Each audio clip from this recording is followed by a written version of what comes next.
Bismillahirrahmanirrahim. Alhamdulillahirabbil alamin wassalatu wassalamu ala asyrofil anbiya wal mursalin sayyidina wa maulana Muhammadin wa ala alihi wa sahbihi ajma'in amma ba'd. Babu sholatil khauf. Bab menerangkan sholatul khauf. Sholat khauf itu sholat yang dilakukan ketika kita dalam keadaan khawatir, keadaan takut. Bisa takut karena diserang musuh atau yang lain. Dasar dalil sholat khauf dalam Al-Quran, wa idza kunta fihim fa aqamta lahumus shalah faltakum ta'ifatun minhum ma'ak. Jadi kalau kita itu ini dasar ini karena waktu itu peperangan, ya, peperangan yang kalau kita sholat khawatir di saat di tengah-tengah sholat diserang musuh, maka turunlah ayat yang memperbolehkan kita sholatul khauf. Adapun tata caranya sholat khauf itu sangat banyak sekali, diceritakan sampai 16 cara. Tapi Imam Syafi'i ikhtara minha al-Imam Syafi'i arba'atan. Imam Syafi'i milih hanya 4 cara yang dipilih oleh Imam Syafi'i. Al-ula sholatuhu sallallahu alaihi wasallam bidzatir riqa. Cara yang pertama ini mengikuti cara Rasulullah ketika beliau sholat khauf di tanah Dzatir Riqa, terkenal dengan perang Dzatir Riqa. Wahia idza kana al-adu fi ghairi jihadil qiblah au fi jihadiha wa hunaka khailun. Ya. Cara ini jika musuh itu berada di selain arah kiblat, bisa di sebelah kiri, sebelah kanan, atau belakang. Au fi jihatiha wa hunaka khailun, atau musuh itu berada di arah kiblat, akan tetapi di depan kita itu ada penghalang, mungkin ada gunung atau yang lain, sehingga tidak bisa melihat. Misalkan musuh datang dari jauh, nggak bisa. Caranya yufarriqul imam al-jaisa firqatain. Jadi pimpinan perang ini membagi pasukan menjadi 2 kelompok. Firqatun yastaqbiluna al-adwa wa yahtisuna. Wa firqatun yusalluna ma'ahu raka'atal ula. Kelompok yang satu ini akan menghadapi musuh di saat sholat musuh menyerang, sehingga satu kelompok ini sholatnya carry untuk menjaga yang lain yang sedang sholat. Nah, yang satu kelompok lagi ini sholat bersama imam hanya 1 rakaat. 1 rakaat, fa idza qamal imam li rakaati tsaniyah nawau al-mufaraqah wa atammu bi anfusihim. Jadi cara nih, ketika kelompok yang ikut sholat ini, jadi 2 kelompok, yang satu tidak ikut sholat dulu, menjaga yang sholat, yang satu kelompok ikut sholat bersama imam. Setelah mendapatkan 1 rakaat, imam berdiri rakaat kedua. Ini makmumnya, ini mufaraqah, sholat, menyelesaikan sholatnya sendiri, tidak ikut imam. Imam tetap berdiri. Ya, mestinya ya dicepet cepet salam. Setelah salam, imam kan masih berdiri rakaat kedua. Gantian, setelah salam dia mundur jogo, sing jogo mau baru sholat mengikuti imam pada rakaat kedua. Jadi podo oleh siji. Ini sholat dilakukan ketika sholatnya itu 2 rakaat. Sholat subuh, utawa sholat qashar. Nah, Jadi kelompok satu pertama ikut imam pada rakaat pertama saja, rakaat kedua dia mufarokoh, niat pisah dengan imam, menyelesaikan sendiri. Setelah salam, mundur, ganti jogo, sing jogo, sholat ikut imam pada rakaat kedua. Kemudian ketika imam dapat 2 rakaat, ini kan duduk akhir yang mau salam, ya. Tsumma yati alladzi kanu yahsun fayusalluna ma'al imam raka'atan tsaniyah tsumma tutimmu nisya biduni niyatin mufaraqah wa yantadiru hal imam fayusallu. Kelompok kedua tadi mengikuti imam kan pada rakaat kedua, rakaat terakhir daripada imam. Nah, ketika imam duduk tahiyat akhir, kelompok ini yang kedua ini langsung berdiri menambahi 1 rakaat, imam menunggu. Jadi imamnya tidak salam dulu dan makmumnya tidak usah niat mufarokoh. Jadi imam tahiyat, makmumnya untuk sijian nambahi 1, langsung gak melu tahiyat imam bisa ngadeg nambahi selesai, baru imam ini menunggu nggak salam-salam sampai makmum ini menyelesaikan 1 rakaatnya.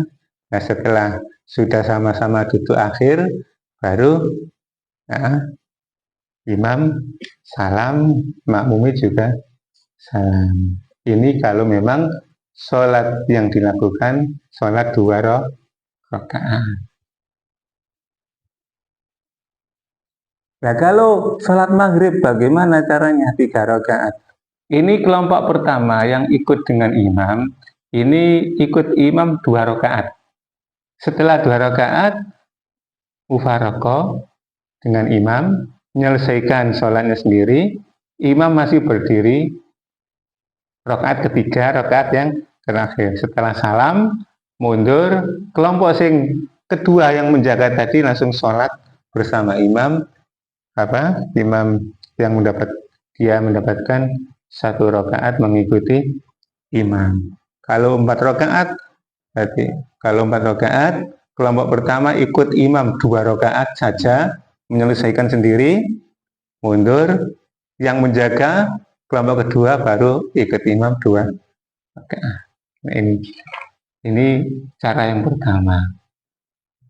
Kalau musuh berada di selain arah kiblat atau musuh berada di arah kiblat tapi di depan orang yang salat itu ada penghalang sehingga nggak bisa melihat musuh dari jauh.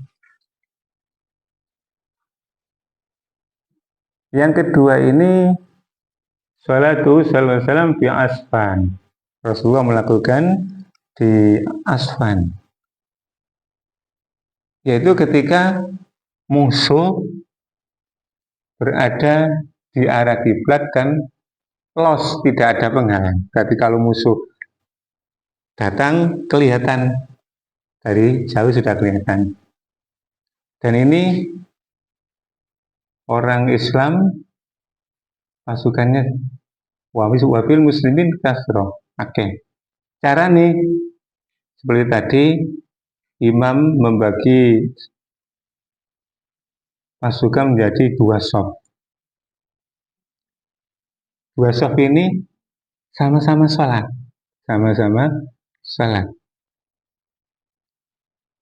karena musuh berada di arah kiblat, kelihatan di waktu sholat.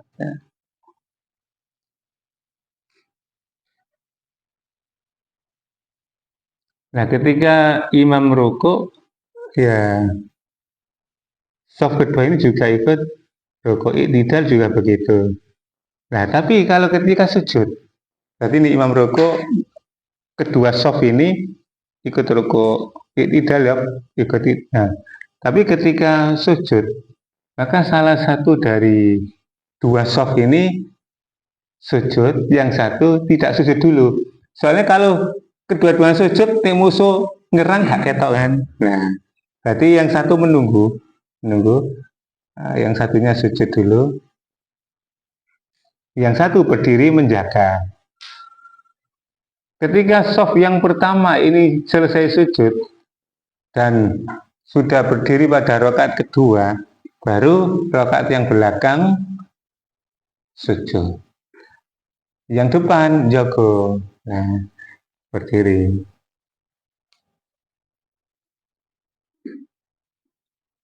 Ini kalau musuh berada di arah kiblat. Nah, dianjurkan imami untuk membaca Fatihahnya ini yang panjang, sekira kelompok kedua ini bisa nyusul berdiri bersama imam.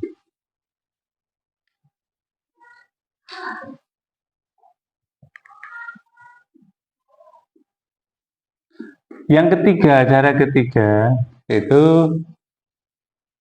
ketika Rasulullah melakukannya di tanah Batni Nahal. Jika musuh itu berada di selain arah kiblat, maka caranya masing-masing kelompok dibagi dua kelompok. Ini jamaah sendiri-sendiri, satu kelompok gelombang pertama jamaah salam, kemudian satu kelompok yang lain gelombang kedua. Jadi tidak sholatnya nggak bersama-sama dua kelompok ini. Soalnya musuh berada di selain arah kiblat. Jadi supaya bisa benar-benar terjaga dari serangan musuh. Karena musuh itu kan mencari kelengahan. Ya. Ini sedang sholat kan orang lengah. Ini serang tekan buri, gak ketok. Yang keempat ini sholat siddatil khauf. Sholat yang dilakukan karena sangat khawatir atau sangat ketakutannya. Contoh, ketika orang itu sedang perang, padahal ini ditutupno perang, waktu ini ente gak bisa tinggal sholat, masa istirahat sih, sholat siang. Ini sholat bisa dilakukan dalam keadaan perang, walaupun bergerak-gerak nggak masalah. Ya. Jadi sholat sebisa mungkin. Jadi sholat sambil berperang.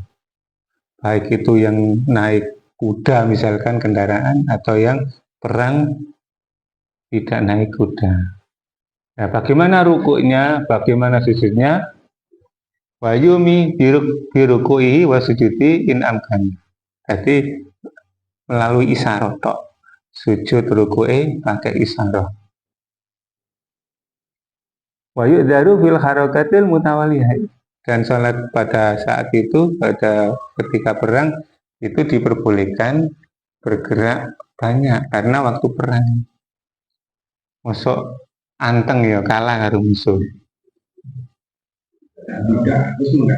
Nggak harus menghadap kiblat. Boleh, wong koyo perang koyo gak sholat. Wala yuk daru bisiyah wal kalam. Tapi gak oleh bengok-bengok, gak oleh ngomong. Jadi boleh bergerak dengan sepuasnya, lebih 3 kali nggak apa-apa, menghadap jenengi perang ya kadang madhepe ngalang-ngalang. Sing penting tidak bengok-bengok, gak adik ngomong. Ya. Dengan membawa pedang nggak apa-apa, yang penting pedangnya ini tidak ada najisnya. Misalkan onok darai, ya, onok darai bagaimana? Ini kalau memang kalau dilepas membahayakan, tetap sholat diterusno. Tapi nanti setelah selesai perang ini diwajibkan qadha. Tapi kalau tidak perlu pedangnya pas najis dilepas. Wa yajuzu lahu ayyusalliya salata sidratil khauf idza khafa khariqan aw sailan aw sabu'an aw wariman indal isari wa khafi habsihi. Diperbolehkan salat Siddatul khauf, sholat yang karena jadi ketika sholat ini dalam keadaan ketakutan. Misalkan, wahai sholat Allahu Akbar, tengah-tengah sholat kobongan nomai. Ini nggak usah dibatalkan, bisa lari menyelamatkan diri sambil sholat. Atau pas sholat, tengah-tengah sholat, macan teko, mosok terus sholat. Melayu nggak apa-apa ambil sholat. Ini karena terpaksa ada. Ya, kalau dia diam akan diterkam macan. Nah, ini kemurahane Allah Ta'ala di dalam menuntut hambanya untuk beribadah, ya. La yukallifullahu nafsan illa sebisanya. Dan kedua maknanya bahwa sholat itu tidak boleh ditinggalkan dalam keadaan apapun selagi akal itu masih sehat. Dalam keadaan perang tetap. Lau sholat al-khawf lisawatin dhannuhu aduman. Tuma bana khilafu fayajibu alim qadha. Misalkan ada orang itu sholat khauf. Nah, kemudian dia itu menyangka kok ono gerombolan wong akeh dikira musuh. Akhirnya dia melakukan sholat khauf. Ternyata bukan musuh. Jebule para pedagang dan sebagainya. Ternyata bukan musuh, maka dia wajib untuk mengqadai. Kecuali kalau dia menyangka musuh, ternyata beneran musuh, tak wajib mengqadai.